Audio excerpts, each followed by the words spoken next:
GST Croatia, Super United Rapid Blitz. Big news was that Magnus withdrew for personal reasons. We wish all the best to Magnus, and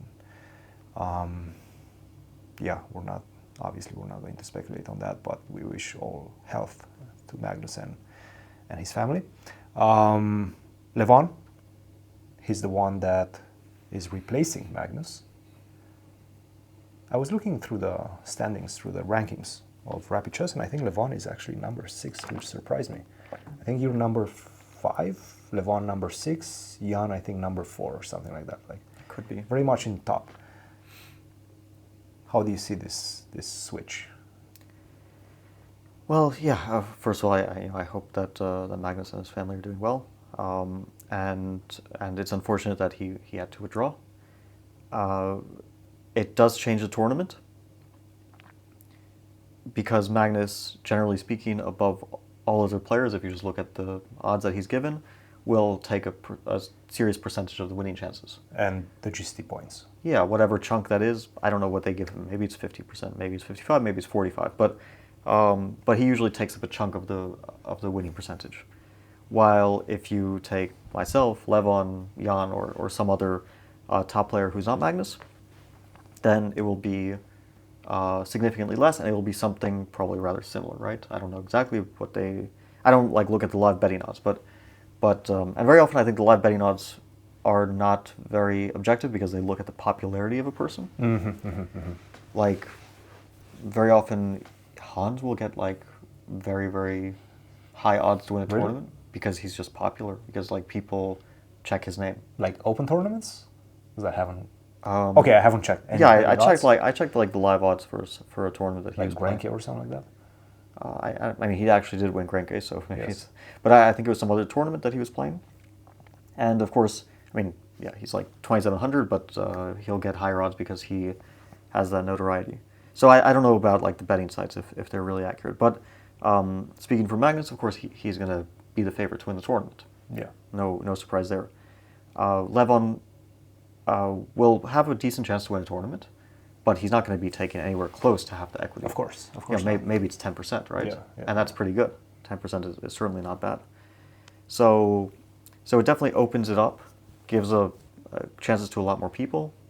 Now, I don't know if there's going to be a clear favorite.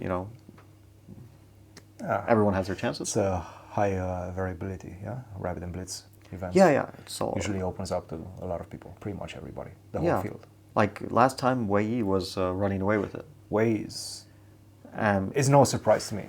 I don't know. Maybe it was a surprise for other people, but for me, Wei was never a surprise. Well, yeah, he's super strong, but it definitely wasn't something that people would have predicted that he would have such a huge plus score. So yeah, he's super strong. He was also in good shape, and still Magnus somehow ended up catching up at the last minute and then overtaking him, which was so Magnus won the last Rapid and Blitz event. And the last time that there wasn't Magnus in a Rapid and Blitz event in Grand Chess Tour was St. Louis Rapid and Blitz, and that was a completely wide open race. You won that, right? I won, but very, very barely. And going into the last day, I was 2 points behind or something. Maxime just had a bad final day. Oh yeah, Maxime was running away with it. He was doing really, really well. I think Jan had some chances. Ali Reza had some chances. Everyone had a bit, and I had some chances. And then Maxime was a clear favorite, but he just had a poor day. And I also got lucky. So that was a wide open race. I think we might see another very, very close race. And who knows? The guys who are capable of scoring huge amounts of points. It's Ali Reza has done this before, right? He's scored huge amounts of points. I think 25.5. He has one of, not the record, but one of the highest scores in one of these events.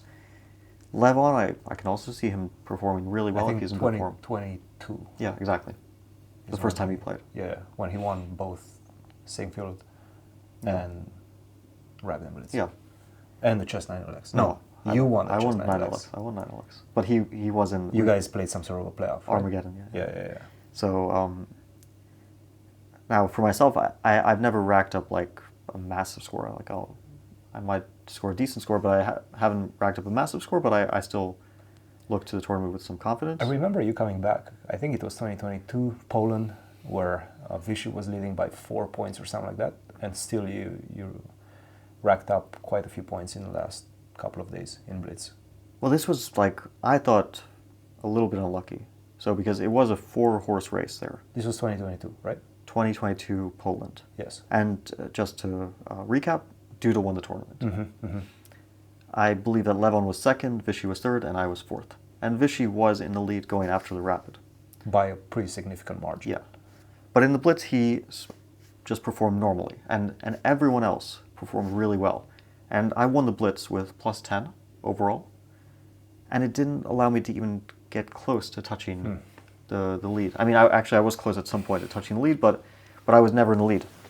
And like, I was thinking, plus 10 like, is insane. What more do you want me to do? Plus 10 is a really high score. But still, I got fourth place. So sometimes it's like you're playing well, you have a good score, and still other people are a bit ahead. And that was one of my slightly more disappointing, but what can you do if you're playing well? But the Rapid counts for a lot. That's the point. Like, I didn't do very well in the Rapid, and Rapid counts for double. So if you don't do well in the Rapid, it can be very tough to bounce back.